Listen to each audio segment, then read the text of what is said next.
சாகும் வரை ஆயுள் தண்டனைங்கிறது வந்து மெயினா இருந்தது. இப்ப சாட்சிகளுடைய இது அது வந்து 8 பேரும் எந்த பிறல் சாட்சியும் இல்ல இந்த கடந்து வந்து பாதி எப்படி இருந்தது? இந்த வழக்கை பொறுத்த வரைக்கும் வந்து இந்த செக்ஷன்ல வந்து ரெண்டே விதமான தண்டனை தான் வழங்க முடியும். ஒன்னு சாகும் வரை ஆயுள் தண்டனை, இல்லாட்டா குறைந்தபட்சமாக 20 ஆண்டுகள் ஆயுள் தண்டனை, 20 ஆண்டுகள் சிறை தண்டனை. இந்த ரெண்டு ஆப்ஷன்ல மிட்டிகேட்டிங் சர்க்கம்ஸ்டான்ஸ் பார்த்தாங்கன்னா 20 ஆண்டுகள் கொடுக்கலாம். ஆனா இந்த வழக்கோட தன்மை பாதிக்கப்பட்ட பெண்களோட அந்த fact circumstances of the case எல்லாத்தையும் அடிப்படையாக வச்சுதான் உச்சபட்ச தண்டனை வந்து வழங்கப்பட்டிருக்கு.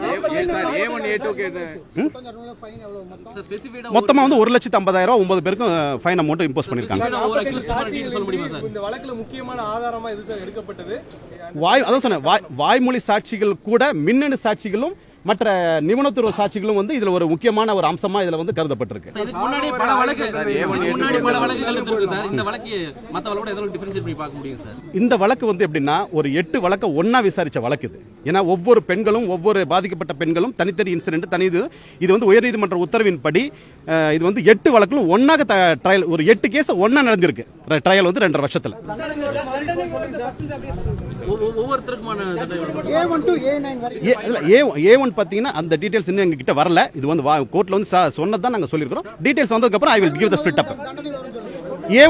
A1 சபரிராஜன் அவருக்கு வந்து மொத்தம் 4 ஆயுள் தண்டனைகள்.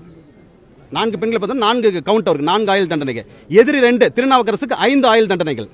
எதிரி 3 சதீஷுக்கு 3 ஆயுள் தண்டனைகள். எதிரி 4 வசந்தகுமாருக்கு 2 ஆயுள் தண்டனை.